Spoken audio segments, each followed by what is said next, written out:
Okay, folks. First off, I want to apologize for those of you who thought there was an assignment. I used the wrong icon. I set it up. I've been going through a few things. My dad just came back from the hospital. A month ago, they basically said my dad was in a coma and wouldn't survive. 2 days later, he woke up. And yeah, he's greatest generation guy, tough. Yeah. I mean, the moral of the story is, you in the end you listen to yourself. We were going to give him 2 weeks before we unplugged the ventilator, and 2 days later he just opened his eyes and looked at my brother. So he's home now. And so we've been adjusting, and my dad lives in Mississippi, so I've had this long distance relationship that I've been trying to take care of, and so I'll be going down next week, which of course will be in the middle of the break. So just want to let you know where I was. All right. Um, we tonight we will go through another group session. Um, because I want to go through. We'll go through another case, a short case, to kind of prime your pump again to understand some of the things and the dynamics of doing the casework. And it's a small one and a short one here on LG. And then we will assign the cases that we will be doing at the end of the semester. Okay. All right. So without further ado, we're going to talk tonight. I jumped the shark there. I'm afraid, and I did consumer markets on 2 weeks ago, and we're going to catch up. And we're going to do long-term loyalty relationships. Now, this is an interesting chapter, and one of those that kind of dovetails and makes us reimagine ourselves back in the things um, that marketing myopia talked about, where you must understand that what we're doing is we're not just selling our assets, we're buying customers. And that's the way that ultimately we wish to think of it. This chapter starts with and undermines the thought that basically the concept is that the customer is the only profit center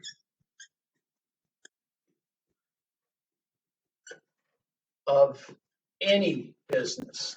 All right. And so if you're trying to think about what you're doing in order to generate money, the whole concept of customer satisfaction and loyalty are underscored basically by the concept that the customer is the only profit center of any business. And so if we are going to thrive and survive as an organization, we have to think of the customer first, foremost, and always. And so, to give you an idea of one of those industries that's had a rather bumpy ride with consumers, um, I can turn no further to the music industry. Okay, anybody know what those are? Records. Yeah, that was easy. All right. Do you know what they called those?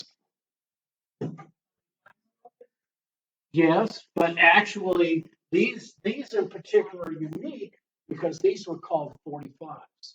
Okay, and a 45 was one song on a record. All right, and so top 40 music from the 30s, the music industry on, the top 40 was built on how many of those singles by a particular artist was bought in a given week. Okay. Now, 45s, as I said, they gave the name because the record spun 45 revolutions a minute on a turntable, and that's how it got its name. Now, um, the way a record player worked is that a regular long playing albums on a spindle. The spindle was very narrow, And so you had to have one of these little things, and you put one of these plastic things in there, and then you could set this on the record. Now, here's one of the interesting things about the 45s is that with a regular turntable with an armature, you could actually stack 8 to 10 45 singles so that one single would play after another, after another, after another. And so if you wanted just one or two songs of your favorites, you could do that. It was simple, okay? Well, the world passed on and we came to compact discs. And when compact disc came along, we had a serious issue. And the serious issue, quite simply, was that the compact disc industry was not made for single recordings. Okay, and there was no change in the desire of consumers. We didn't necessarily, yes, we wanted long playing albums, but the truth is that we desired still to buy one record at a time or one single at a time. But the industry didn't lend itself to it. And so this was one of those things where a misalignment between an industry and the consumers got out of whack. So somebody in the CD industry decided the brilliant idea was, well, let's cut prices. Let's cut the price of a CD from $16 to $12. Does anybody want to guess what happened?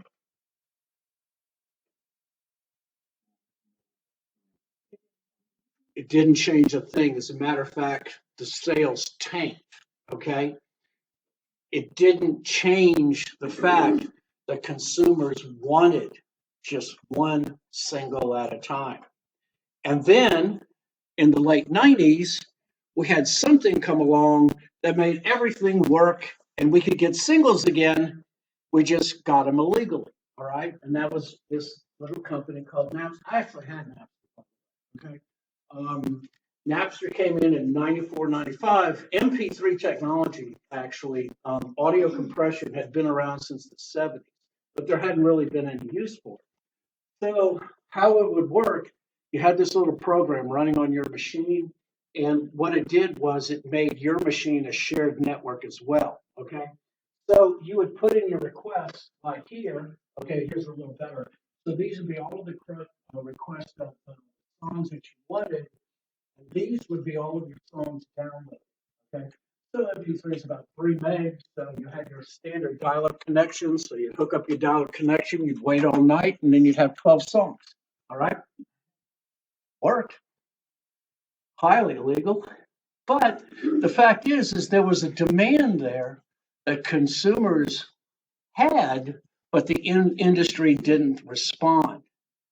And this is the love-hate relationship that went on with the music industry until eventually you saw things like you started seeing things like iTunes. And there's one that's I'm going blank on. Oh, geez, what's the name of it?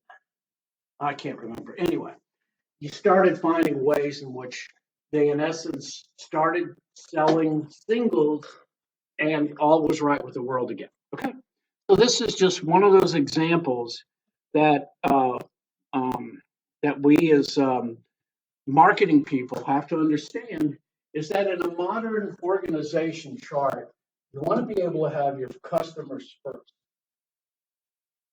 And when you understand that, the frontline people, the people that interact with your organization or interact with the consumer, are as important or more important than anyone else. So, Walmart has had this difficulty with satisfaction, and we'll talk about this later. Their satisfaction rates were around 61%. And it had to do with this consumer interaction with the frontline people. And in 2018, Walmart increased their satisfaction level from 61% to 71%. You know how they did it? Pardon? That's it.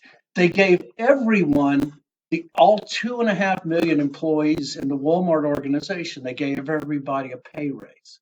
Isn't that an amazing thing? And that made the frontline people happy.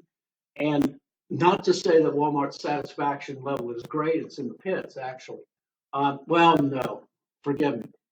Their ratings are considered industry average, but who wants to be average? Okay.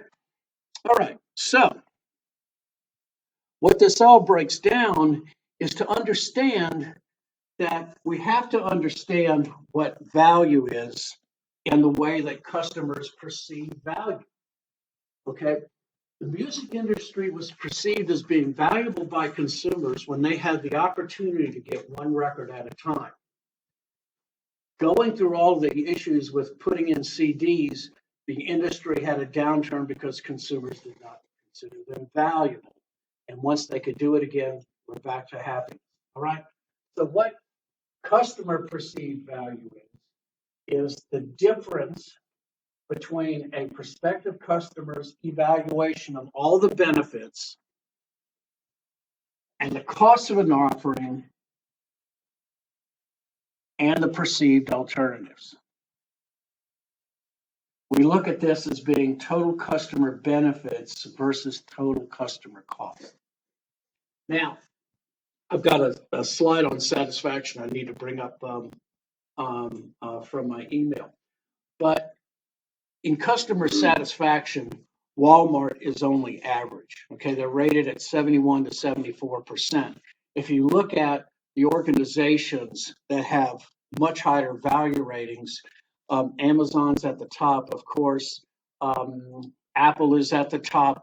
All of those organizations, are up higher, and yet Walmart does about $500 billion in profit every year.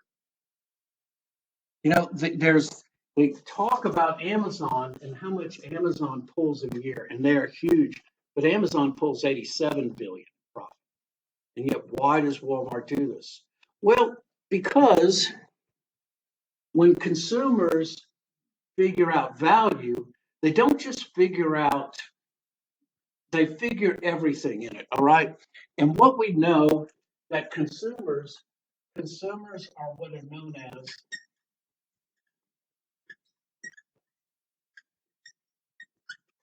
value maximizers.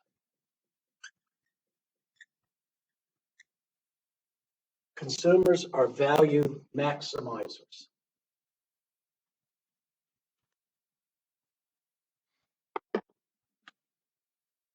With the best of their knowledge, with their ability, their income, customers choose to maximize the value of every purchase they make. And so perhaps when it comes to success, loyalty, all of those things mean something, but let's not take value out of the equation. Okay. And so when we are considering what ultimately brings consumers to the table and which creates desire, we have to realize is that consumers do an enormous amount of balancing and ultimately choose many times on what brings the greatest value. And I don't have to say that amongst many of you, all right? Value can be something also that is completely esoteric, okay? I like a certain English muffin that you have to get out of the freezer counter because I just like that. And it cost me a few pennies more, but I don't care. I like it, all right? That doesn't mean that the evaluations can be done like Thaler said, we can just add utilities together. That's not how it works, okay? But what we do know is that consumers prefer to maximize their values for whatever reasons they choose, okay? So you have this wonderful little analysis thing up here, and it says that, sort of identify the major attributes, assess the quantitative importance, assess the company's competitors, examine the customers in specific state, monitor customer activities, their time. But the truth is that tends to be too rational. Okay. Much of what we know about value has nothing to do with rationality. All right. That in our processes of choice, we may make choices that are completely irrational. We may not choose a less expensive product just because, quite simply, we believe, bless you, that the more we spend, the better it is. That is one of those heuristics that we can't simply get out of our mind. And so what we do is there's an old saying that man is not a rational animal, that he is a rationalizing animal. Well, that's one of the things that we do. We rationalize our choices. But having said that, if we know that, then we need to take in mind not only the physical things that are important, but the esoteric ones as well. And so we talk about quality and style, and all of those other things are reasons why and how we deliver value. And so what we need to do is consider the value proposition.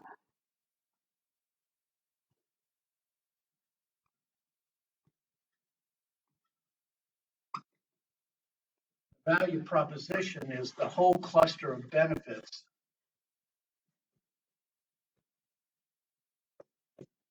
The whole cluster of benefits the company promises to deliver.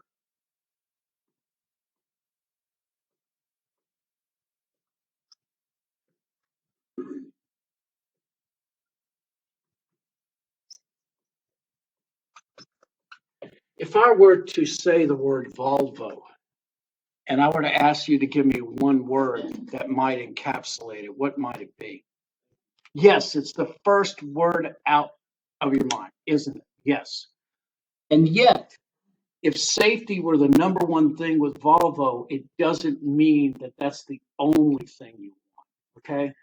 Because a Volvo has a certain style, it has a certain performance, there's a certain feel about it. And it is not just one single benefit that drives the consumers, but this whole cluster of benefits ultimately that make us desire a vehicle. So, like, I bought a Saturn, and the Saturn actually is a German Opel Antara. It's the same body style. It's 2008. And so I bought that for the qualities of it being an SUV, but I didn't know about it. That particular model had an engine that came directly from Honda. And so that made it that much more valuable to me because I consider Honda engines to be of a superior performance. We'll talk about conformance quality and performance quality in a minute. Okay. Oh, the last thing to realize is that it's not only just about the value, but how we go about getting it. So the value delivery system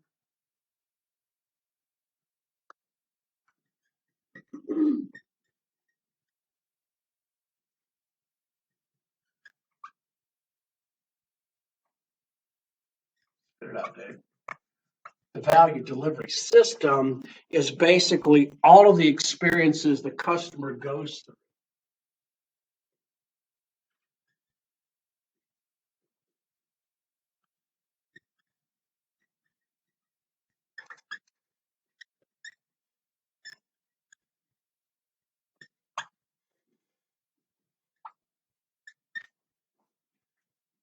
To receive the product. And the value delivery system has been one of those things that's become more important than ever since 2005 when Pine and Gilmore wrote a book called The Experience Economy. And what we find is that the journey to buying and offering is just as important sometimes as the offering itself. And so for anyone who really wishes a Volvo, if you'd like to do it, they have actual export companies in the United States that will send you to Sweden, buy the Volvo in Sweden and have it shipped back and it being American acceptable. And it's actually, I think it's about the same price as if you were to buy one off the lot in the United States. But you get this delivery system that's unique and special. If And of course, because all of this is unique and everybody has a different experience, we all, you know, depending on where we are, the experience may be more or less valuable. And so, of course, if you have children under 12, you take the journey to Mecca in the United States is Disney World. Okay. After they're 12 years old, then you go to Universal Studios because that's a whole different experience. Okay. So that's just an idea that the experiences the customer goes through sometimes are just as invaluable as what they get. Okay. Let me also say this is how well we fulfill these two things is ultimately which brings us up to loyalty. And loyalty is very powerful. All right. Loyalty is a deeply held commitment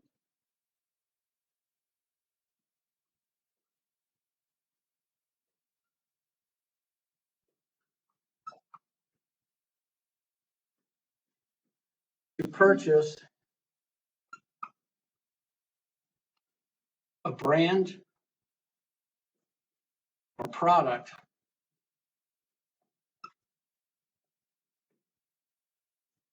even when another product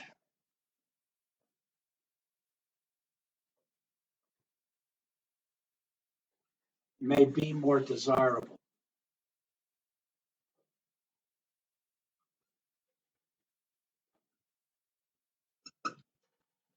And so, individuals in here who love a particular brand and refuse to have anything else. And so, of course, in terms of ultimate brands, Apple is one of those. There are some individuals who won't purchase from Amazon or only purchase from Amazon and will never purchase anywhere else. And all of those are examples of where loyalty is. And ultimately, what makes loyalty so valuable is its ability to flatten out the trend lines in purchasing so that purchasing is constant and then sometimes it's never ending. And so loyalty generally comes about from satisfaction. Satisfaction is an evaluative state. All right.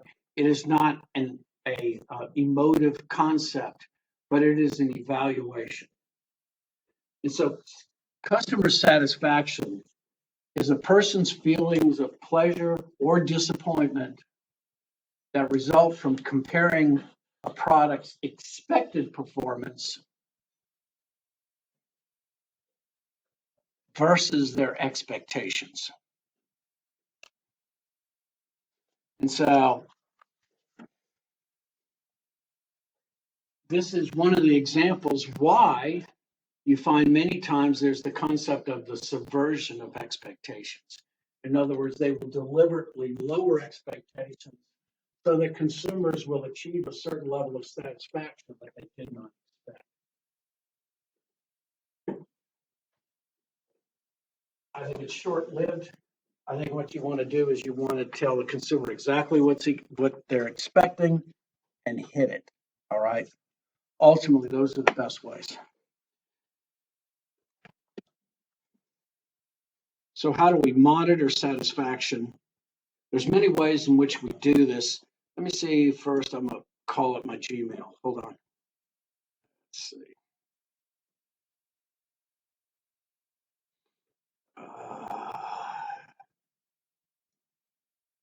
So this is the annual ACSI Retail Satisfaction Report that is generated by the Retail and Consumer Shipping Network. And this measures consumers' overall satisfaction over a period of years. And so just to give you an idea of satisfaction in general,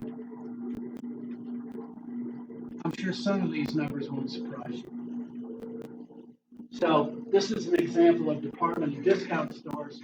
Anybody surprised that Sam's Club is there? Not really, I wouldn't think. Sam's Club, because you have the expectation of Sam's Club paying out and getting goods in a Sam's Club less than their expected values. And so you have a higher satisfaction. That's why the reasons that Costco and Sam's Clubs are ahead of the others, quite simply because the costs are lower because you pay into the system. All right. And of course, poor Walmart down here on the bottom. And once again, I mention all the time that, you know, perhaps it's not satisfaction where, where Walmart earns a $500 billion, and perhaps it has to do with value. Yeah. Yeah.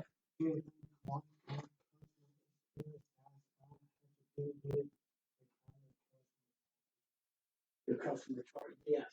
And if the corporations, the people that they expect are the ones who actually come in and ever do. And the number one thing for satisfaction also is the interaction with the frontline individuals on the floor. And so it's the company individuals who they meet are the people that ultimately determine how satisfied customers are. And so if they're knowledgeable, if they're friendly, those things mean more to, especially to discount and department stores. Yes, good question.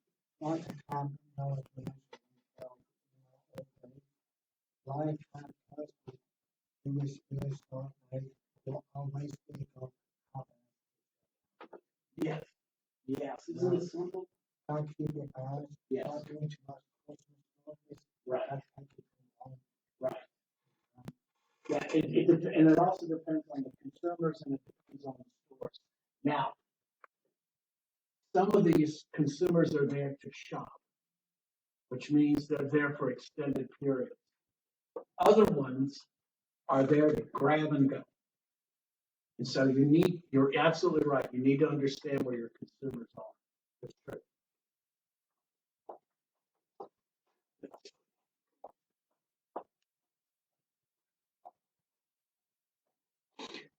Yeah, so here's some specialty brands. I'm sure you're not surprised with some of those. I wanted to get down to, let's see.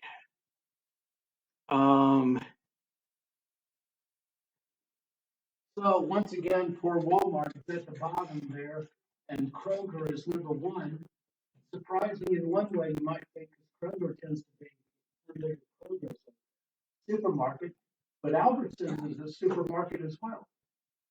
And so CVS slides into them, and I'm a Walgreens person, so they're not all that satisfied with me, or I'm not all that satisfied with them. And here are the supermarkets.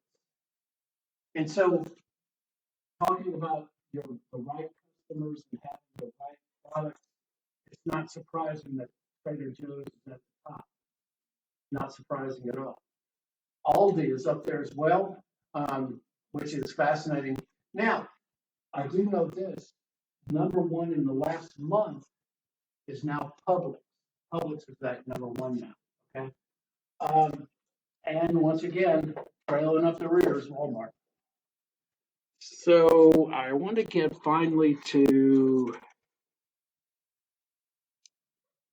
and so internet retail, Amazon leads the pack. No surprise there. They have enormous satisfaction. I like Newegg personally. I shop through them quite a bit because, especially the customer evaluations are great on Newegg. I like them a lot. Walmart is still there, but Walmart has had double-digit increases of their online sales, and so once again, if satisfaction isn't what's driving people, maybe there's something else. And let's see if I can wrap this up. Shipping and and this is kind of interesting. The industries with the highest, big surprise, the industry with the highest satisfaction, places where you go drink. I would have never guessed. Yeah, exactly. Nobody is going into a place to drink unless they drink. So if you notice all of this, it's pretty standardized for the industry. So Walmart standardized for supermarkets is 78, and Walmart is below that. It's like 72, 73. And the worst industry when it comes to overall satisfaction, no surprise, internet service providers and subscription television. Maybe if they cut the bill, maybe we'd be happier. I don't know. Maybe it's me. Okay. Does Walmart have enough scale? Because it seems like there's three types of Walmart shoppers. There's people who shop there and love it, people who don't shop there, and people who shop there and don't. Right. But people who shop there, like it or not, always go there because they feel it's a better value. So it doesn't seem like Walmart needs to kind of overcome its customer satisfaction because they still get people in there even though they may not be happy about it. I agree with you in that, yes. Now, they did need to bump up their satisfaction numbers. That's why they gave everybody a pay grade. But as I've said before, people are value maximizers. And so what brings them to Walmart, not big, nobody goes, man, I'm so satisfied going to Walmart. Nobody says that. But you receive value for going there. And that's why you go. Yeah, exactly. They need to, because at some point people will just stop going. Okay, if the places aren't clean, if the people aren't happy, I only have to point to Kmart. Okay, that decided that they were going to cost cut, and the one thing that they cost cut first was customer service, and once they cost cut that, everything else went out the door.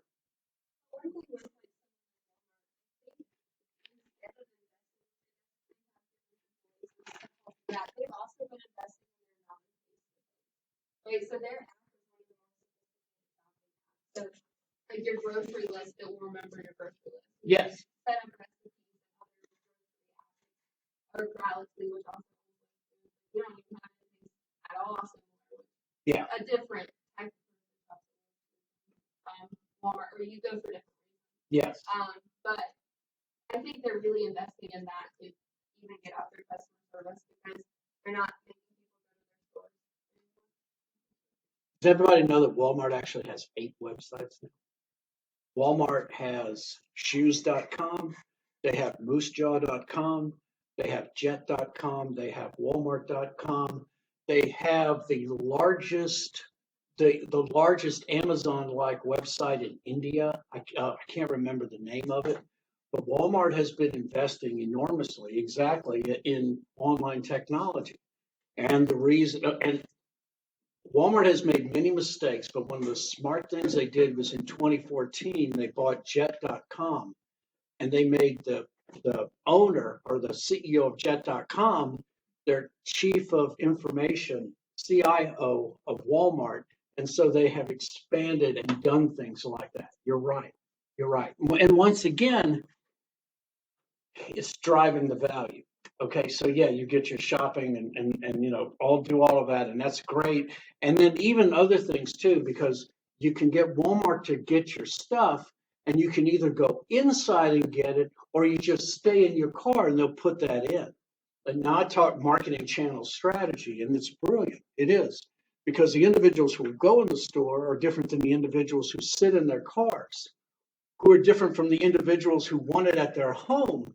And what they've done is they've expanded that market by expanding the delivery system of getting those products. Yeah. It's just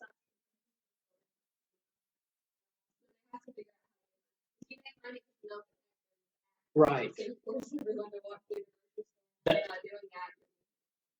Yeah, that's Walmart. Yeah, Yep. I always have a discussion. I always I have a special place in my heart for supermarkets. They have the toughest of all jobs. Their gross, I think their pride is like 6% is what you make. 2%, yes, exactly. Now, the one thing that you do make money on is your deli, right? Meat, because those things you make, right? Anything that you make yourself is where you make your money. But if you do $1 million a day, you make $20,000. Mhm.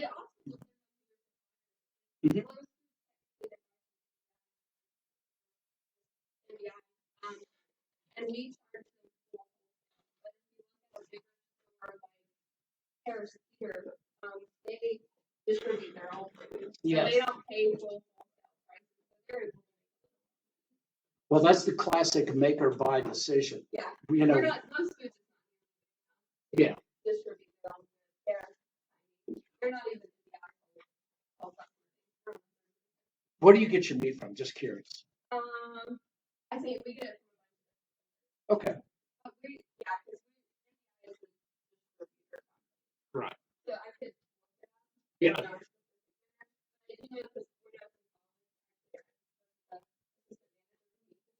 Oh, cool. So much. But it was funny because if we bought our meat from India, which we had to, it was more expensive than if we would have just gone and bought the same meat. So I think depending on the grocery store, they can make a lot more money. But with Lowe's Foods, especially with the remodeling. Yes. Which you had off to do. greatly, Yes. But they don't make Just to, I have a personal place in my heart for local places, so I only shop it. Okay. Yeah, and I also use your online to, like when I'm by myself and I have my kids, I do the online, so I pull up and you put the groceries in my car. Yeah. Yeah. Yeah, they are. They give, if you're a App State employee or a student, they give you a 10% discount on a Sunday. So yeah, always support local. No doubt about it.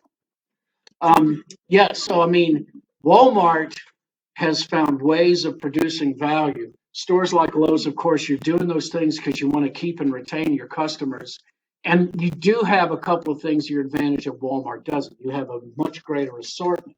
The average supermarket has 54,000 separate product items versus Walmart, who has something like a third of that. I do this little thing, just gives you an idea how sick I am. Okay. I go into Walmart and I count the different variety of mustards. Okay. Sizes and shapes and everything. Walmart has 17, but I go into Lowe's and they've got 68 different sizes and varieties of mustard. Oh, really? Oh, cool. Okay. There you go. Okay. I didn't even know I was doing the right thing. Cool. Okay. So, ultimately, all of those things, the variety and everything is what creates the value. Use surveys to determine just how well you're doing, and hopefully that creates satisfaction. Now, no doubt about it, one of the most important things that brings satisfaction is a very hazy subject called quality. And what is quality? We were in marketing theory class when I was getting my PhD, and you get so confused by the end of it all, you don't know what to. And we went through this concept of what is quality. How do you recognize it? What's the same versus one versus another? Does it change completely from one social group to the next? And so, quality as a definition is the totality of features and characteristics that bear on a product's ability to satisfy a stated or implied need. Okay? And so, I can go into Lowe's and I can ask the butcher for a particular cut. And that means that they bring much greater quality to me. That is a feature or a benefit that I consider better than some of the other organizations.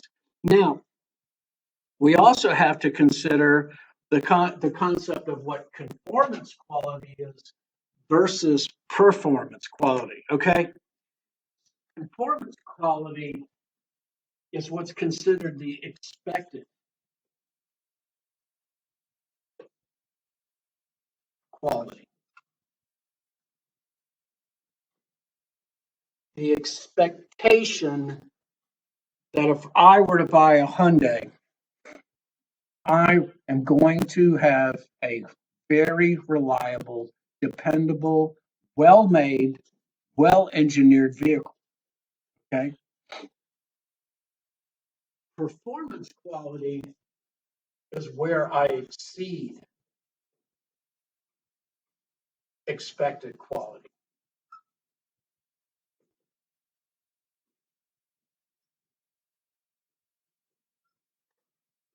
So my brother-in-law, I happened to tell him that my father-in-law had a Mercedes, and my wife is Swedish, so we're in Stockholm, and he let me drive his Mercedes, and it was a nice car. Okay, and so there's this father-son thing that goes on between them because they always want to have the best thing. And I made the polite response that his dad was the finest car I've ever driven in my life, and he immediately shoved me into his BMW and demanded that I go drive on the interstate with the paddles and everything and get up to about 150 kilometers and see how well that thing handled. Okay, so that's an example of performance quality when it exceeded the expectations. All right, and that's what you want. Performance is built on the exceeding of expectations, that the totality of everything that you have is above and beyond whatever you would expect.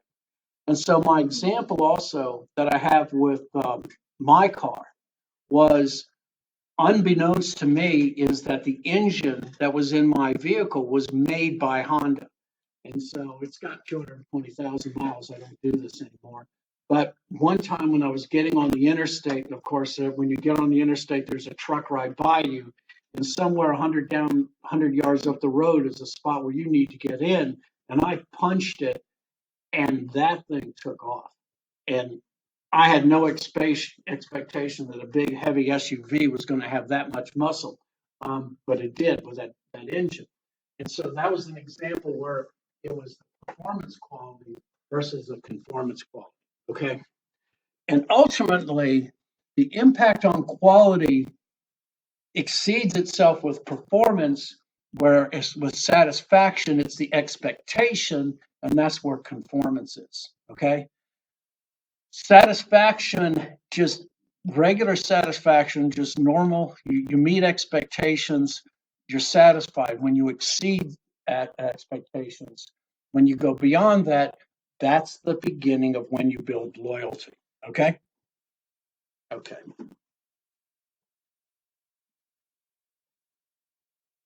So, what ultimately businesses hope to do is in building long term relationships is that we basically hope to have what is known as a profitable customer.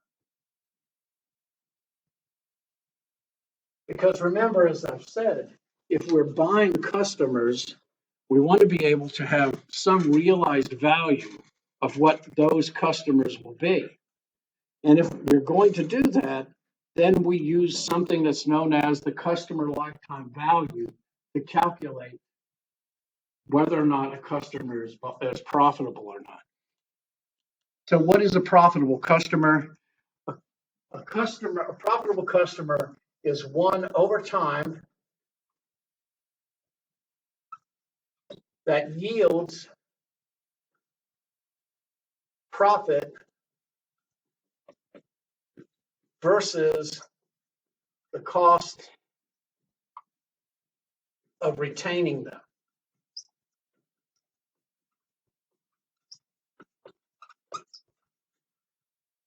Profitable customer is one that over time yields, I should say, a revenue stream that exceeds the cost. Now, what often doesn't take into account when we think about customer profitability is the understanding is that we must invest to be able to get something back. And so the expectation is that we need to advertise, we need to do many different things in order to attract customers. And whatever we do, we have to recognize them as a cost of doing the business. Okay. Now, what it also means for us is that when we calculate customer lifetime value, that it means that we accept the fact that we're putting money into the customer to get them, but then we also is the expectation of a revenue stream over the lifetime of that customer.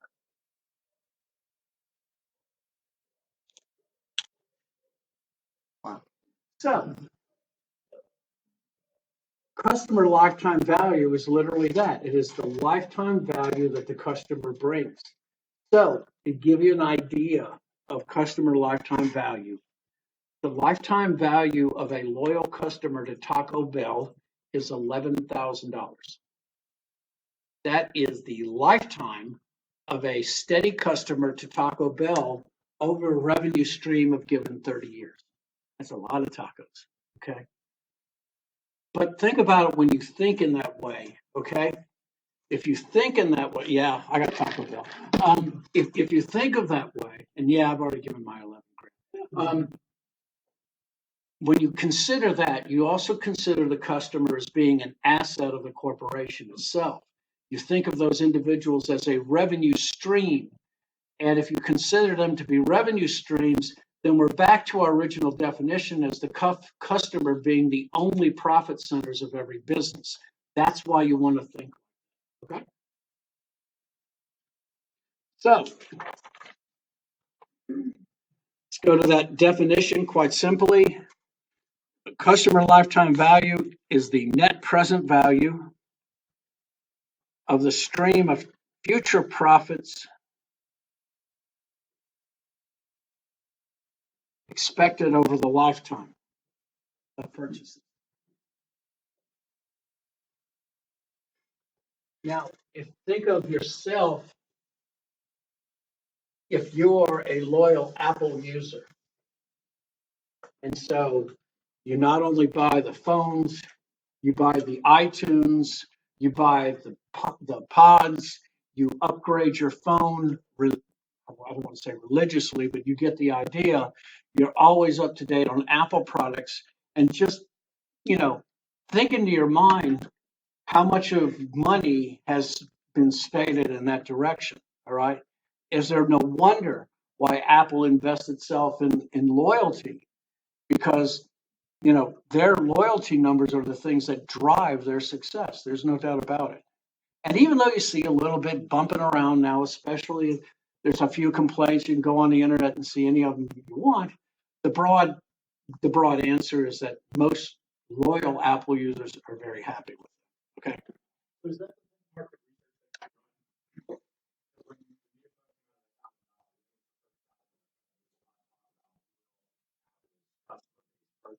Yeah.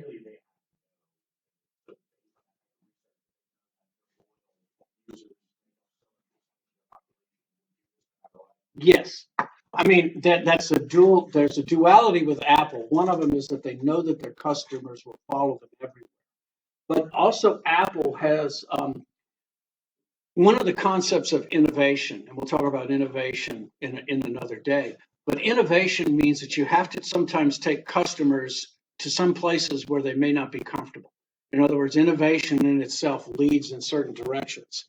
And what Apple customers have is they have enormous trust that whatever Apple brings out, they're going to be happy with it. Okay.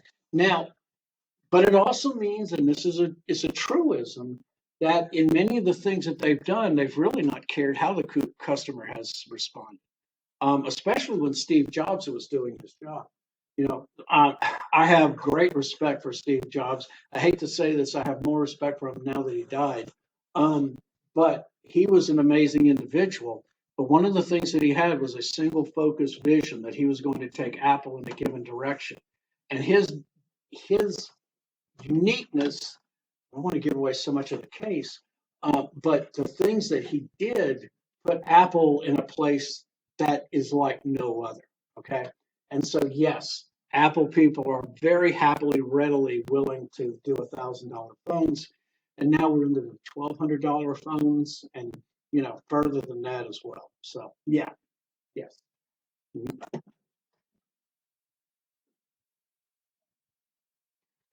So you're not going to have to worry about this slide, but I just want to kind of give you an idea. If you look at the slide, it basically gives you an idea. You start out with 100 customers that you go out and you spend, $1,000 per customer to acquire, and you're in the pot for $4,000. In essence, it's negative.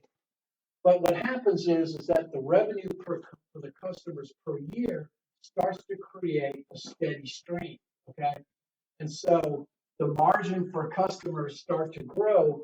And even though you start losing customers along the way, you gain customers along the way.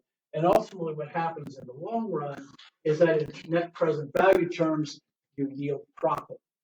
And what this does for you and what you'll find with customer lifetime value calculators, which I think is good, is that it recognizes that it's a trade-off between benefits and cost. And that's what you should expect.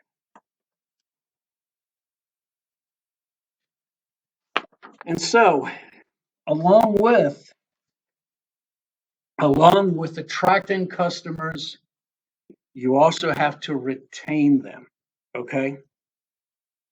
And every business, in order to succeed, has to recognize that customer base is a leaky bucket, okay?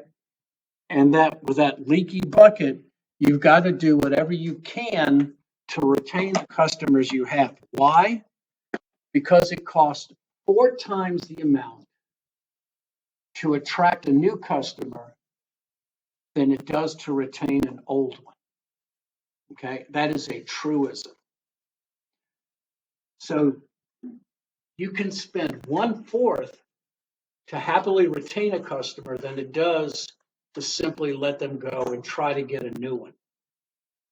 This is why you see organizations perfectly willing to give in to certain things because they know that that loyalty is going to pay off in the long run. So, when was this? This was like 7 or 8 years ago, and I was in Milwaukee. It was a Sunday, and I ordered from Papa John's. And so it came like in 45 to 50 minutes, and the cheese was hard, and you hate that. And I was in a mood, and so I went online to Papa John's, and I had the receipt number, and I said, I was here in a hotel. I didn't really have a good experience with this. I generally get good service from you, and I just, had a bad experience here. When I was in Dallas the next day, I got a call from the manager of that store. And he said, "Sir, we apologize. We were short-staffed that night. What can Papa John's do to keep your business?" Said a $20 gift card would be nice. And by the time I got home, there was a $20 gift card in the mail. Now, do you think I don't do anything, or do you think I don't go to Papa John's? You bet I do, because they were willing to make the effort to retain me as a customer. The McDonald's in my daughter, when she was young, I did one of those things where I have to drive her around so she'd get her nap. And so I pulled into McDonald's one day, and the day manager was out helping somebody add things in. And I suddenly realized that I didn't bring my wallet with my credit cards. And so I told the manager, I said, "Look, cancel my order. I've got to, I don't have my money with me." He said, "Go on through, sir. I'll take care of it." So I rolled around and wrote no sale. And do you think I don't go to that McDonald's over and over again? You bet. I mean, those are the things that if you are a good business and you have customers, retaining them costs little or nothing. And so the thing that you need to do is you first need to define and measure your retention rate. How many of your original customers are around after 8 to 10 years? This is one of the reasons why you have loyalty programs, because you want to see how many of your customers are still around. Then you try to find out what's causing them to leave. And I can tell you in Boone, you have a Harris Teeter, but they just opened a Publix up as well. And so however, you're on 421 going out towards Wilkesboro, so that kind of protects you there. And the next is you compare that lost value to reducing the defection rate, and you try to come up with a plan to stop it. And you really do try this, because yes, it's important to grab new ones, but it's just as important to find out why the old ones are leaving. Yes. So in the cell phone market, I think we have a pretty decent saturation of cell phone owners. Yes. But it seems like all the advertising now is pulling somebody out of Sprint to Verizon messaging sometimes isn't always geared towards, what they're doing for the current customer. And they always do that, we have broad coverage. But it just seems like in the cell phone world, the battle is to bring new customers to that service, not necessarily, or is their advertising kind of dual message? Well, the cell phone industry is a mature market, and so you have probably peaked out. When you talk about the product life cycle, they're in a maturing market in which the size of the pie isn't grabbing, or you're not able to just grow. Remember one of those things in marketing myopia, which says that you can't grow yourself out of a problem, by population increase. Well, this is where the cell phone industry is now. And the only way for cell phone industries to grow is to grab customers from someone else. And so that's why all of their advertisement is built around that. And I really do think it stinks because I got a pretty heavy cell phone bill myself. And I would like to see some of that, come back. I'm not a fan of their, first year prices being so low and then them increasing. I showed you that slide for satisfaction. The two worst are internet providers and streaming services. People aren't satisfied with those at all. And I think the streaming wars is one of the biggest wars of all time right now. It's both horizontally and vertically integrated. You see individuals like Amazon that are dropping in the whole pie, including having the streaming devices. And that's where the cell phone industry is now too. Um, there, there's very little wiggle room right now in the industry. And even though they bring up, like new features with new phones, generally they're only doing marginal, increases. If you're Samsung believes in continuous innovation, and so that every 2 months they're going to bring out something unique in their phones. Um, um, Apple does it a little bit different. They make demonstrative changes, in the way that they move it. But what if you notice is, and like you said, they came out with the first $1,000 one. Now they're moving it to 1,200, and that's generally the way that they're, able to do it. Now the way that and cell phone industry is unique because you need both the device and the streaming service. So what it means is that you have something that can be bought on a whim, and you have something that requires a contract or a long-term service. And so it's kind of a unique industry in itself. I don't know if 5G is going to bring whatever they are, but I don't think the bump is going to be that big. I really don't. Unless you see some new, profound, substantial use that we haven't seen yet. And I don't know what that would be. You know, the biggest bump in the cell phone industry happened in 2007 to 2008 when we went from CDMA to TDMA signaling, which meant that you had a better compression, which allowed you to do much better web browsing. And web browsing fundamentally changed the industry. Okay, and that's where we are now. I don't know if it's going to do that. I really don't. Because I can stream on my phone when I'm driving down the road. Not that I should. Maybe I shouldn't. That's the thing with like cameras, man. Yeah. Digital cameras Mhm. when they were first. Yeah. And we got to that, and they were saying that they I can't Right. only have 13, 14, 18 megapixel cameras. We can't even No. but we need that. Right. And and the truth is that 70 millimeter analog film, no matter what, is superior to what 4 or 8K will ever be. But the fact is we can't see the difference. So yeah, what does it matter? Yeah, I agree with you. Where does the industry? I have no idea. I really don't. It'll take a substantial change in the way we do business, and I'm not sure where that's coming from. I really don't. Yes.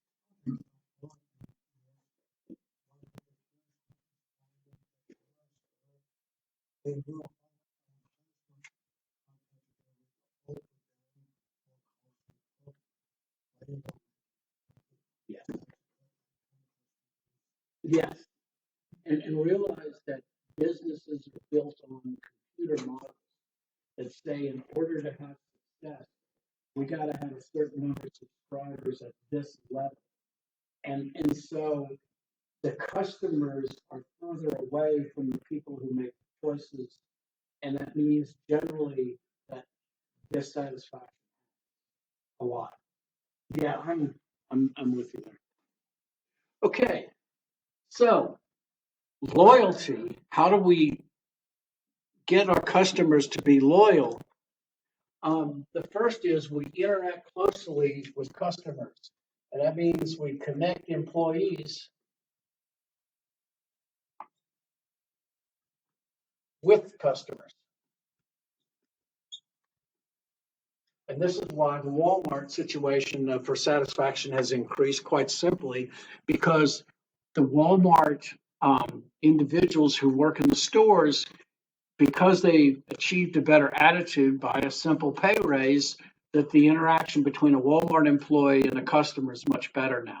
Still, you've got to have more people in that line, but they have fixed that a little bit by having self-service aisles. A little bit, okay? The next is you develop loyalty programs and are also what are known as frequency programs.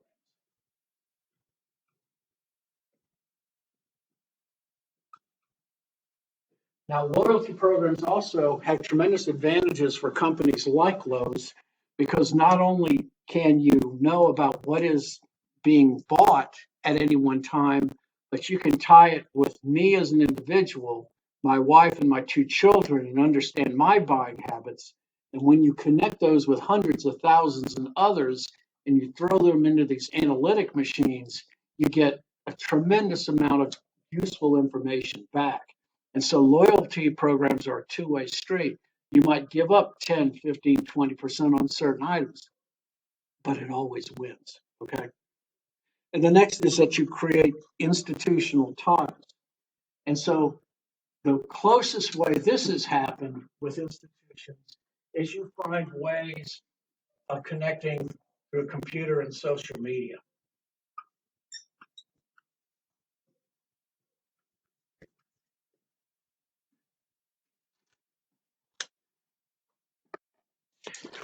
And so good examples of these are exactly as Lowe's has their websites to be able to do things like put together grocery lists for you, or like do the grocery shopping online.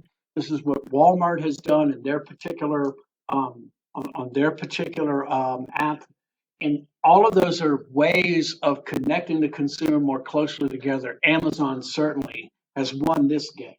And Walmart is not just sitting by the wayside, they're spending billions of dollars every year to try to get to this kind of level.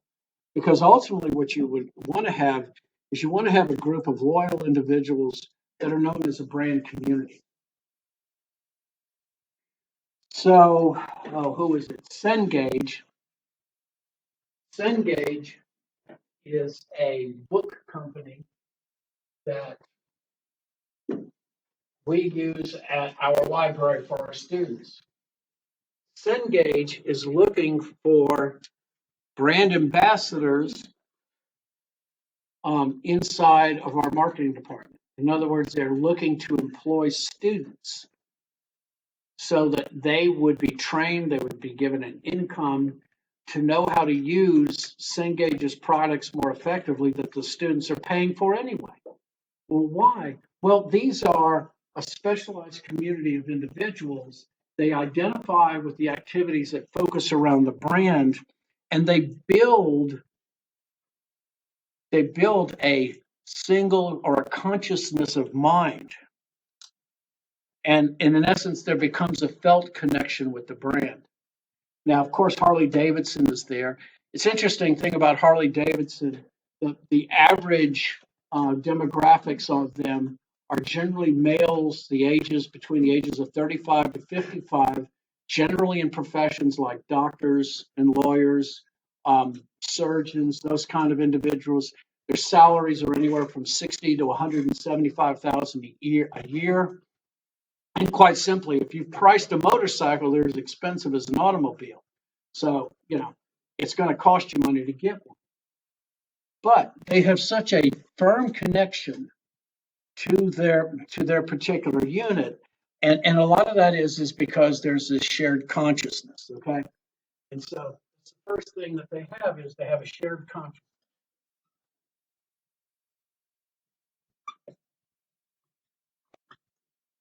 it's not unusual there as a ritual for individuals to exchange stories with each other. Yes. That the Brave communities have a shared concept. And so what happened is that we get together, they would exchange stories or information about the use of that English motorcycles used to be a big thing when I was growing up. And anybody who's ever driven an English motorcycle, you spend a lot of time under there putting the oil and knowing what it's like. Those pipes used to get real hot, you know. But they loved it and they wouldn't have anything else. All right, that's an example of a shared consciousness. Okay. They also have shared rituals.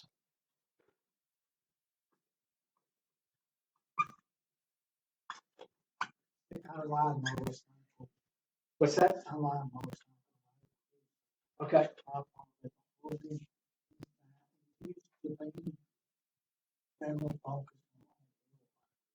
Yes. And now I have classes that most of us Right. only like I said, people that make Right. on Yeah, I know. And man, it's true. Yes. But in a way, if you notice, the first thing that I wouldn't call them, I mean, they want to be part of that community. So the first thing that they do is they dress them. Okay. So they get the leather, you know, they may have the do rags, they may even get a tattoo. They may do all of those things basically to have the shared consciousness and the shared rituals that go along with it. You know, they meet at the same places, they have the same kind of drinks. This is a true sociological thing. If you gather six individuals, no, six or more individuals, if they share a location within 6 weeks, they start dressing and talking like each other. It's a truism. Okay. So, I mean, all you have to do is to go in any college dorm, all right, and know if there's a dozen people on the floor in about 6 to 8 weeks, they're going to all start sounding like each other. Okay. Well, this is part of that brand community thing. Okay. And then the last thing is that they have a shared moral responsibility.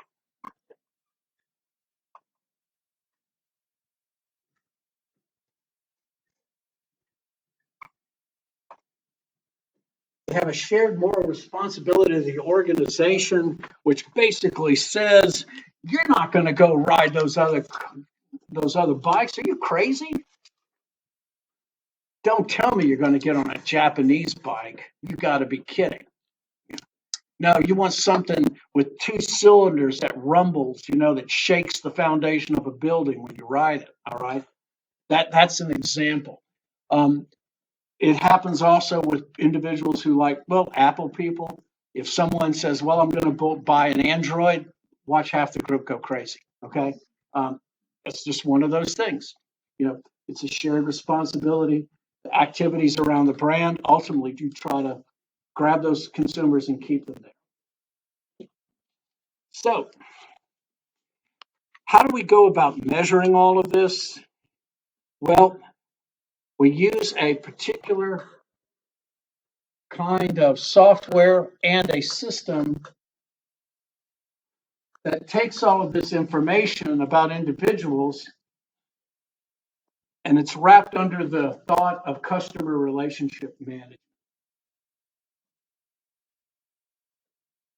And so, if you happen to go to a brand, any kind of brand activity, generally you in one way or another will be recorded. And so your interactions with the groups are called touch points. And so what organizations hope to do is take your touch points with the corporation and do whatever they can to maximize loyalty. So my wife is, well, we are Hilton Diamond members now. And my wife obsesses over those points like they're dollars. And one of the things is we always stay in the Embassy Suites because the Embassy Suites has a door between the two rooms. Okay. You're laughing. It's true, isn't it? Yes. Okay. That's right. See, you are my people. You understand. Okay. Okay. So yes. So after we have a few drinks and we put the kids to bed, anyway, so one of the things that my wife does all the time is that she asks for bottles of water. Okay. Since beginning of time, she will get bottles of water. So one day, I think we were in Orlando.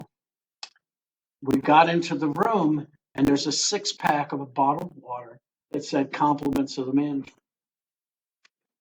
Now, did that stick in my wife's head? Yes. Okay. How much does bottled water cost? How much? Uh, Maybe. Yeah. $4, let's say. All right. For just $4, just because you know the touch point that the water is critical to my wife, you increase ultimately the values, okay? And once again, that increases the benefits. And once again, it's all about customer value, folks. Measuring the loyalty that that builds versus the cost of it, there's no, there's no, there's no comparison, folks. It is, you can't, no, you can't put a measuring stick on, okay? So I don't know if you ever had a son like I did who used to go click, click, click, click with all the drinks um, at the when we went to a fast food place. This is actually the result of one of those things of watching kids mix their drinks from Coke to Sprite to Mountain Dew, you name it. This actually came from that. CRM basically one of the things that it does is that it tries to empower a customer to have as many choices as they possibly can, because the CRM creates these analytics and shows that consumers want more choices, and the more choices, right? The other thing that you need to do is you need to open up and allow the consumers to review you. And that can be very hard because sometimes it can be pretty brutal and pretty honest. I think one of the best things that Domino's ever did is when they opened up about how poorly they were doing in their reviews. One of the reasons why, again, I go on Newegg is the customer reviews on their technical stuff is very good. And realize this, folks, that's such valuable information. Organizations like Amazon and like Newegg, it all builds their ability to create greater value. And that's ultimately why you do it. Okay.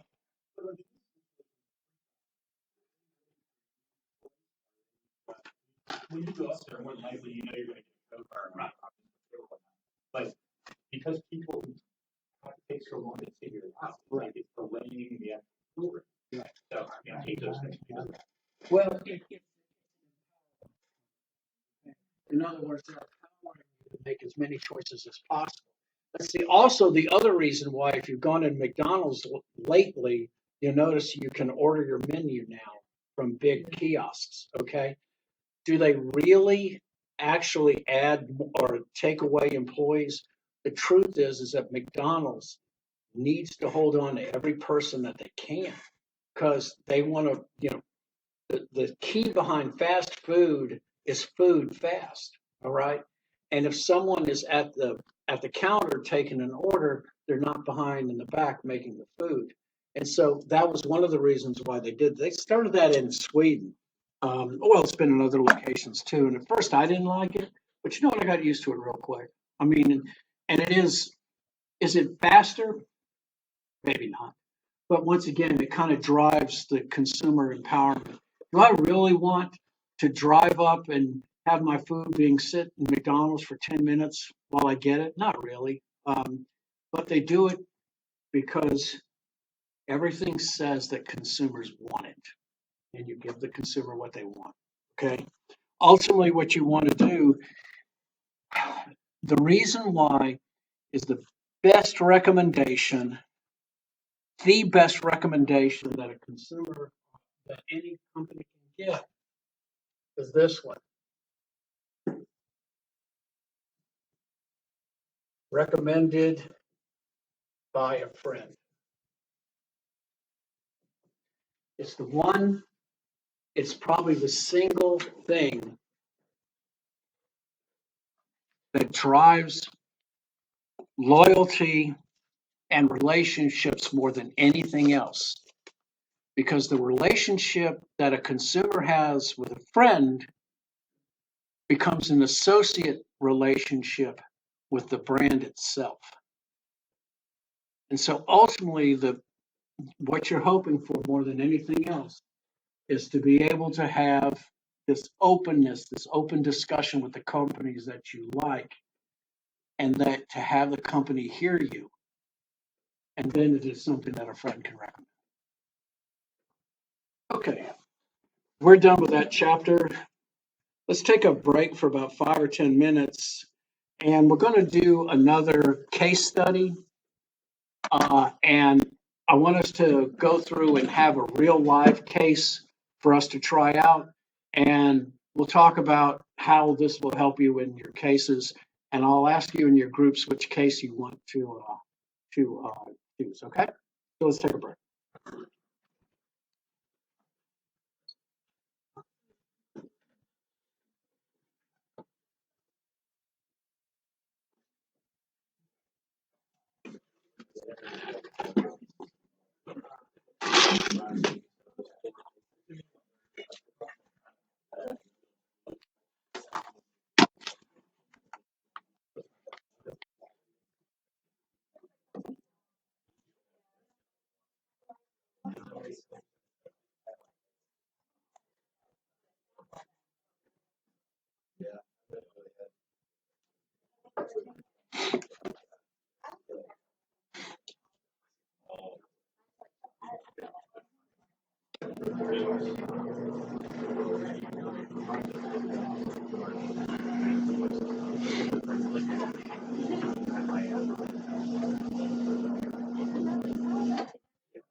That was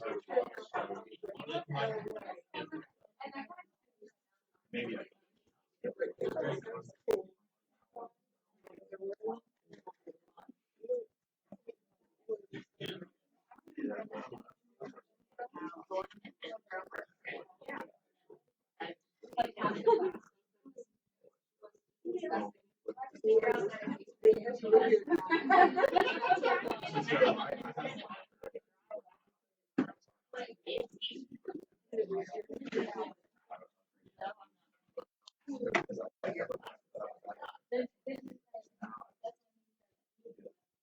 Oh, he made this whole thing.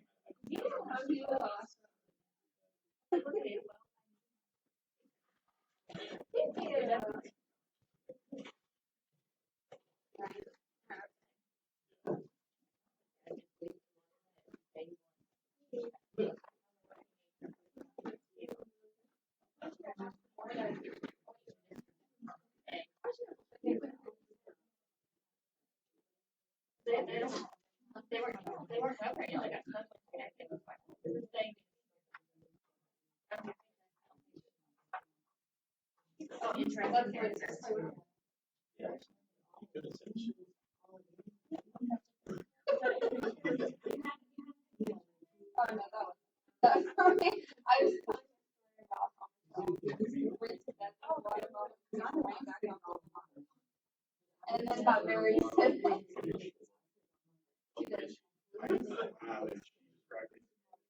Picture it there where it looks like I'll just see drinking the water. It's a great picture. I'll let you know when I see it.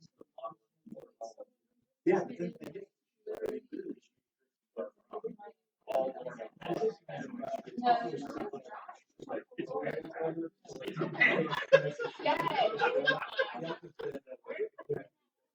yeah, your body is changing to the amount of alcohol. Literally drinking which will treat you better. Yeah. Our liver.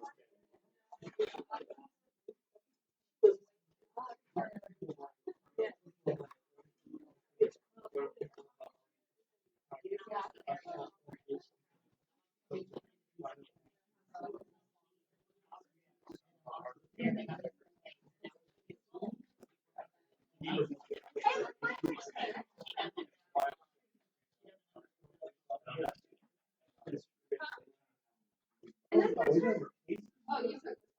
Like, nobody was like, Yeah. I went to bed early.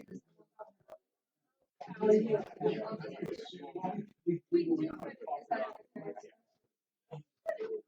Your wife saw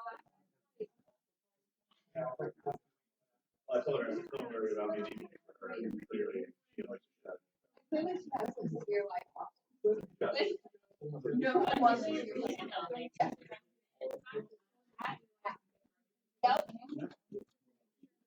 Yep.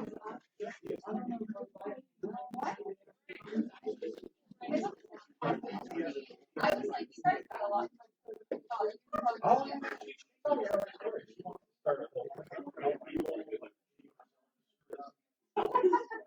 Yeah. We're paying for it. Yeah.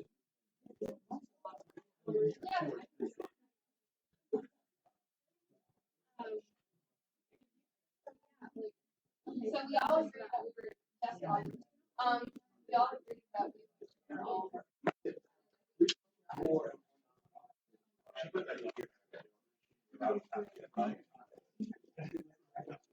He was so sad he was tiny steps. So I was thinking, well, even asked the guy, the way that he goes, they're. He said they belong to the street. I mean, all of them were like.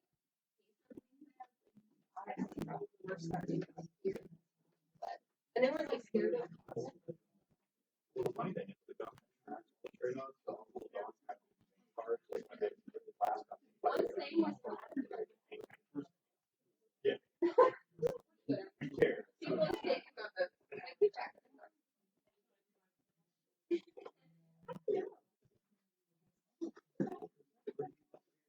Yeah. You're the only other person.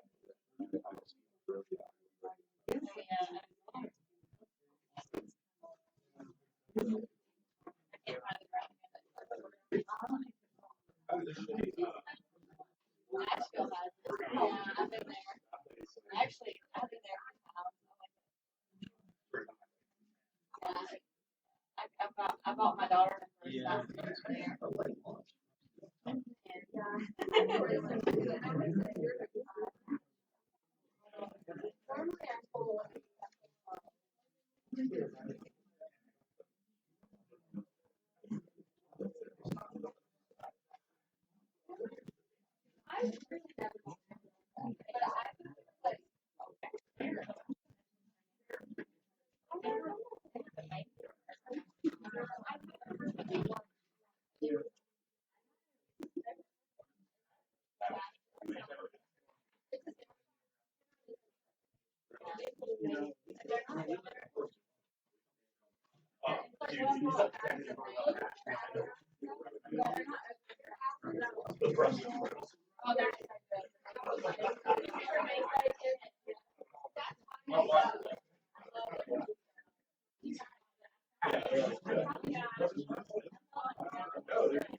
Okay, so these are our groups.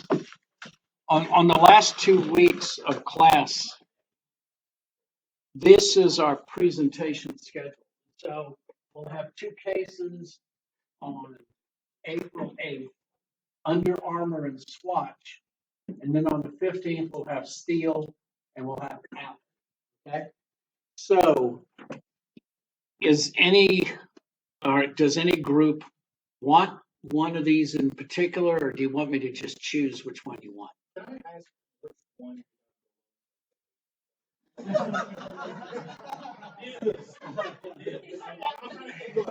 Manage my expectations to deliver. You got a lot out.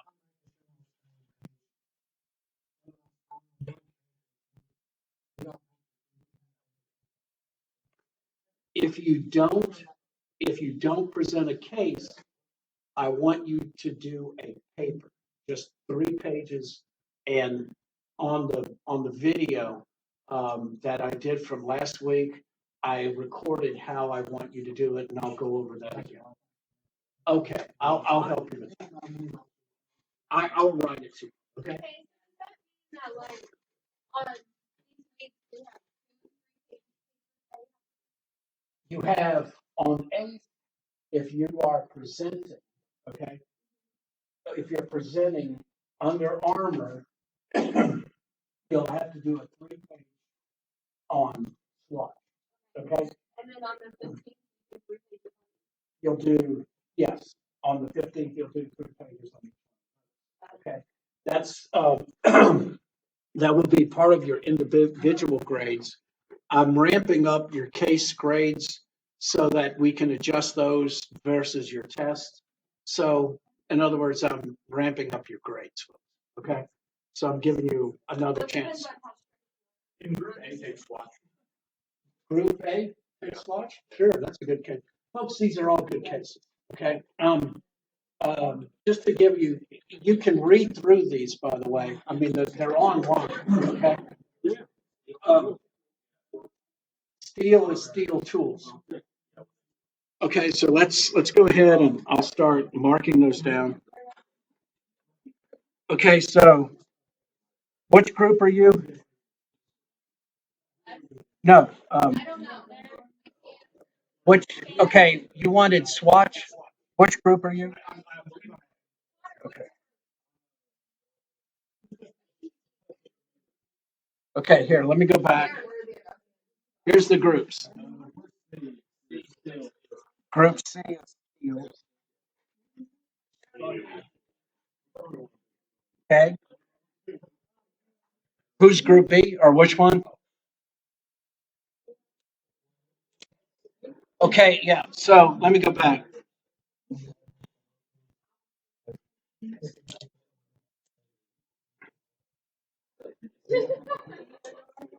Pardon?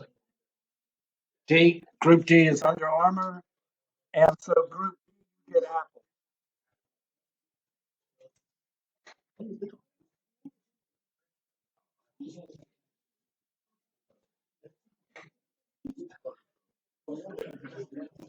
Now, the key is that everybody's going to need to read each one of those cases.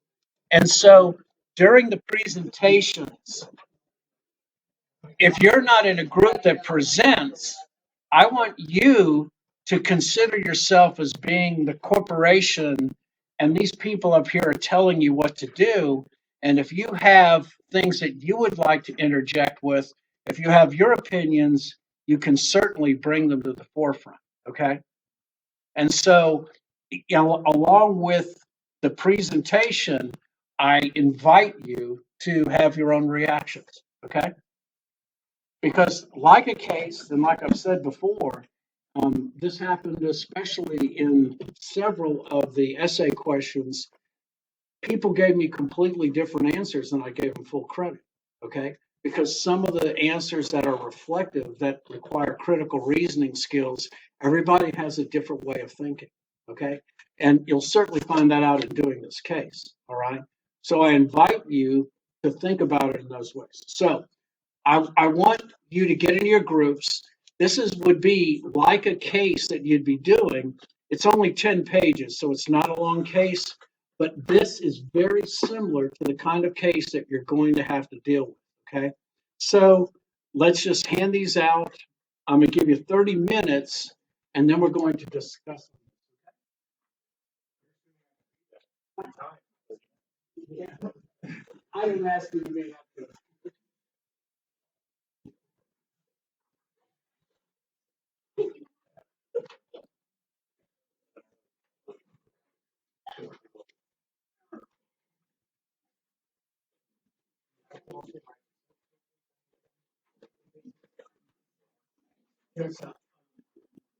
I'll show you.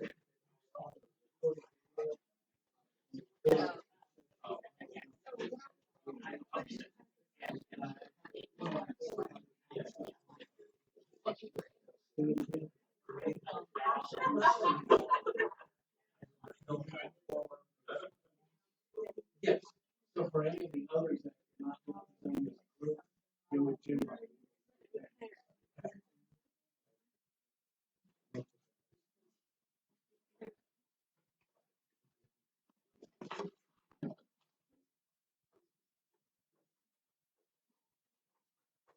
Are we in group? I want you can get in your groups and read, or after you read, get in your groups. It can be either one. I want you to kind of talk about it. I want you to get a feel for what the problem is.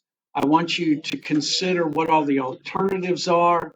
And we're going to bat it around and ask about what the issues are in this case. This is a real case. This actually happened.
I used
to have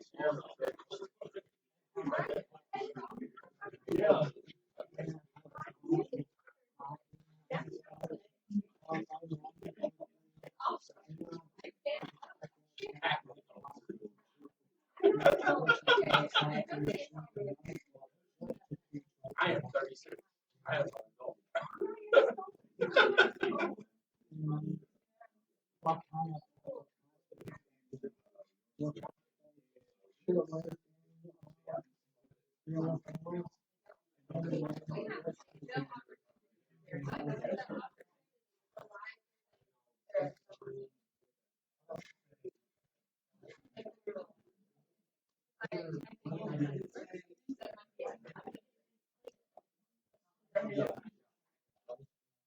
Yeah, I was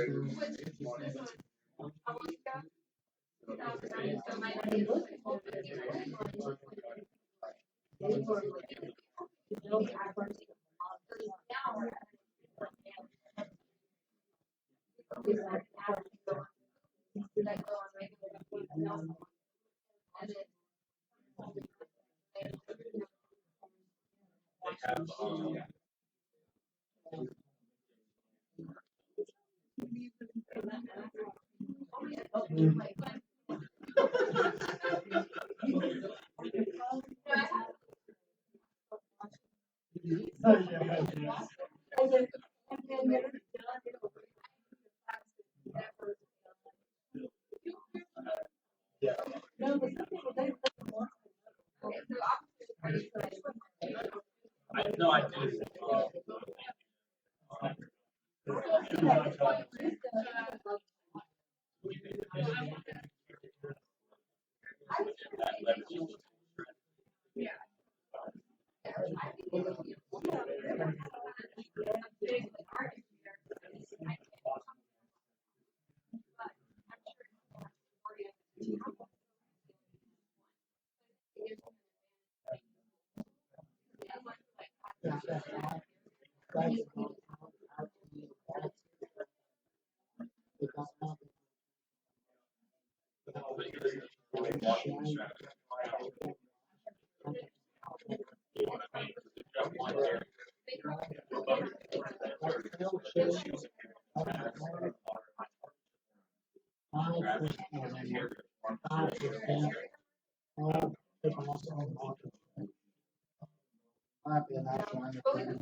Couple of minutes.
Okay,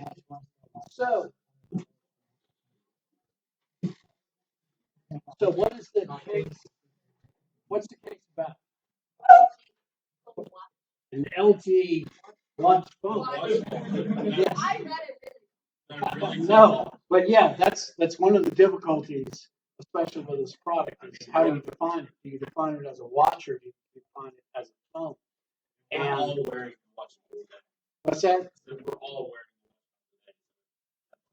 Right, so, but the functionality, if you think about it now, the concept and the functionality that they're putting in the ear does it ultimately reflect the functionality of the watches that you're using now? Okay, this is a phone watch. It depends, like, Apple. no, not as, they're positioning it as A substitute for a cell. yeah, Exactly. Right, exactly. And that is the key concept. So, all right, how do you think of it? Do you think of it as a cell phone or do you think of it as a watch? And that's one of these difficulties when we talk about disruptive technologies, where there's the collusion of multiple kind of characteristics that kind of put it together in this formed concept. Does anybody have a cell phone watch? No. so we can make calls. Yes. Oh, yeah. You have a Samsung? Yes. You do? Okay. Now, does the cell phone part of the Samsung, is it in the watch itself or do you carry it? I haven't had for the watch. For the watch itself. Okay.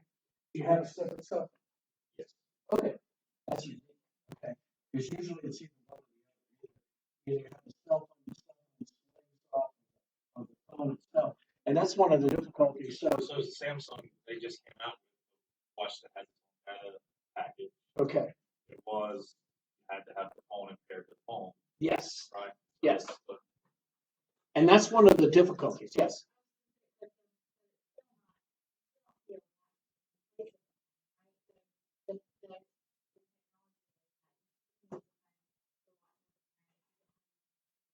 Right. and that's where I'm at. So with my watch, I might use it on the golf course or somewhere where I'm not taking my phone with me, perhaps, and it's replacing at that time. But I'm always going to have phones. I don't, in my mind, even though it might be a substitute, the phone is not a substitute. Exactly. That's a good point. Because what do you do with your phone? Exactly. Yeah, Everything. Can this watch phone do all of that? No, No. And I think that's one. based on Yeah, exactly. And this is really interesting.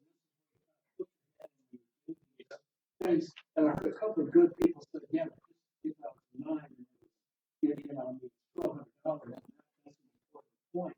Is that when you do these cases, put yourself in the mindset of when that. we remember at this, Right. at this time, if we remember back on the cell phone, everything was getting smaller. Everybody popped right in the face, the little tiny phones. But now we see all the phones are getting bigger, right? Because we're doing more stuff on the phone, right? Watching TV, Yes. that kind of stuff, right? So it's kind of flipped on its ear there, and they were trying to create this thing that might have been okay at the time, Right. because you weren't doing all these things on the phone. And Yeah, and this is where this case is so interesting. So, you know, you have to decide, you have some important choices that you have to make, but you're doing all the right things. You're looking at the characteristics of the phone itself. You're looking at its competitors who you're competing against. And you're even thinking in your own mind that in an ideal level playing field, how successful would it be? Okay, and that's kind of it all comes down into the product categories itself. Is it a watch or is it a phone? And that's kind of where it all goes. Yes. I mean, what you need to do is the options that they have here, I mean, the BlackBerry. Yes. That was an interesting period because everybody liked that keyboard. Yeah. That was the first time you could really start to do mobile email. So it's interesting how now there was used now an option that is not going to allow that as easily. But yeah, everybody's gravitating towards that ease. Now they're trying to say, let's go about that. Yeah, exactly. And once again, if you're in that core, smaller is better right now. And yet the more popular brands at that moment were somewhat bigger. You know, so yeah, exactly. Yes. So the price. Anybody have ideas on the price? On that? Yeah. It was very expensive. So how much was the price of your? Yes. $12.90. So we are in the era of the $1,000 cell phone, but this is 10 years ago. $50, exactly, exactly. So we have that as a difficulty, and even if we were to skim the prices, we're talking about maybe 30% margin on the phone for sales. I mean, they're not that much. So I mean, even if you cut it in skimming, you would get it down about $900 or so.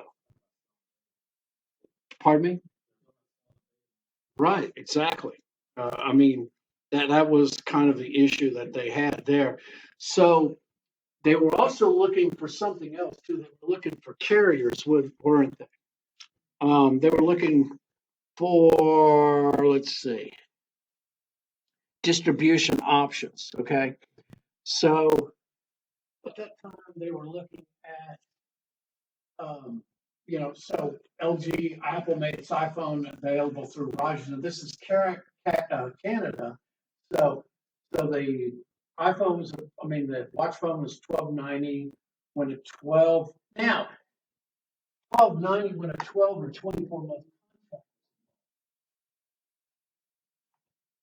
Now, that means the price of exactly that's what it means. At that time, you were getting 12 or 24. Exactly. Exactly. Okay. So they were saying it reflected the price points and maybe options. The company would have chose a skimming and a penetration. Anybody know what skimming versus penetration is? So a skimming strategy means that you try to get as much money as you can back. I mean, you try to recoup your return on investment as fast as you possibly can. A penetration strategy means you want to penetrate into the market as rapidly as you possibly can because you want to create a market. You want to create a percentage of the market for your particular brand. And so their point was with so many devices available, it was important to define it. So if there's many devices available in the market, which one would you say? Would you do skimming or penetration? I would certainly say penetration. Yeah. But I don't think it's like you were Yeah. saying, they'll get it down to the highest price for cell phone is like 600. Right. So they're not even gonna be close. No, they're not. They're not.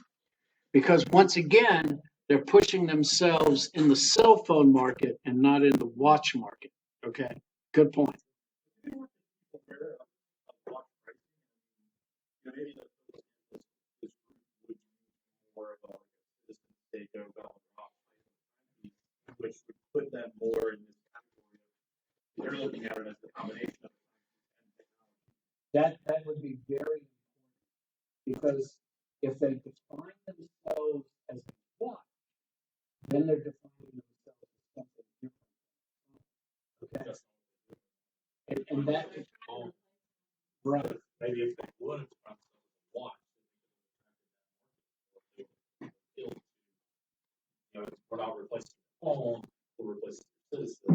Right. With this technology and maybe the price, but Right. And the truth is, although Apple has done well, they have not done near as they would want to. I mean, the truth is that they're at 65 to 70% of the expectation thought at this point. And if you consider the reasons why and why the Fitbits are so popular, and those are beyond the expectation, you might get to understand what the wearable, the wearable kind of market is right now. So yes, we have them defining it as a watch phone, not but still always pushing the thought of being a watch itself. I mean, a phone itself. Okay. So, what's your conclusion? Okay.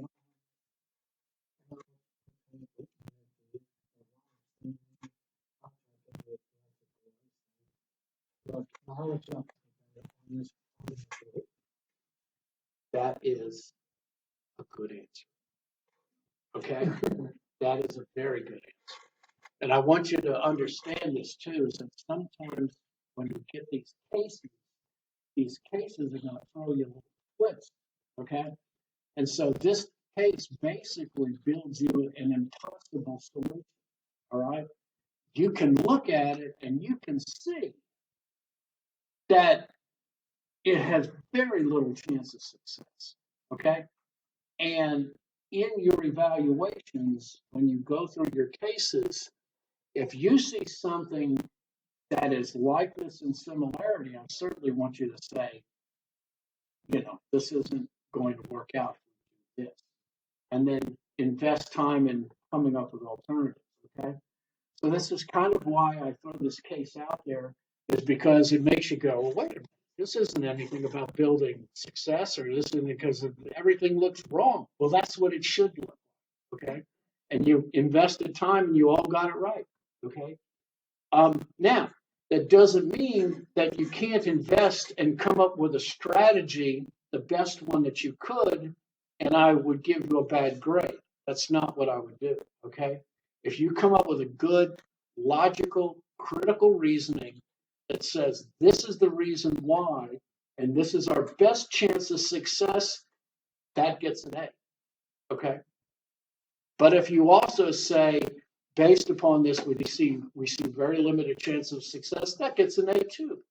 Because to me, what's more important is that you're reasoning and that you back that up with logical argument. Okay. So I'll give an example. What was his name? John Villamay. That was his name. He was in here 4 years ago. He was an individual who had business experience in his 40s. It was horrible at my time. I mean, he just was not a test taker. But his stuff on the case work was really, I mean, just absolutely brilliant. He took this case and came up with an entire argument of why would they subject a person right out of the university system in such a major decision. And it was such brilliantly argued that I had to slap 100 on him. You know, I mean, I even ignored his chest breaks because his stuff was so good. All right. So what I'm saying to you folks is that, you know, that's what MBA classes are for, you know, to think outside of what the acceptable boxes are. And your reasoning ultimately is what determines what your grades are. Okay. Okay. So let's see. Next week I'll have a recording. There's actual spring break between March 12th, I believe. So I'm gonna kind of move up a couple of 3 of the lessons and get them recorded so you'll have them in the can. And I'll see you back here, I believe. Let's see, what's the next scheduled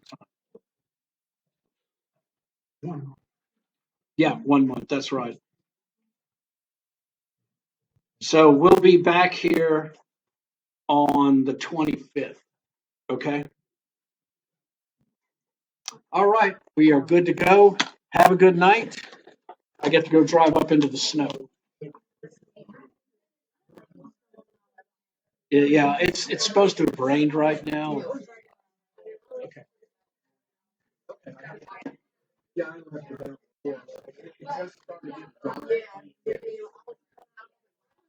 Yeah, it didn't take long.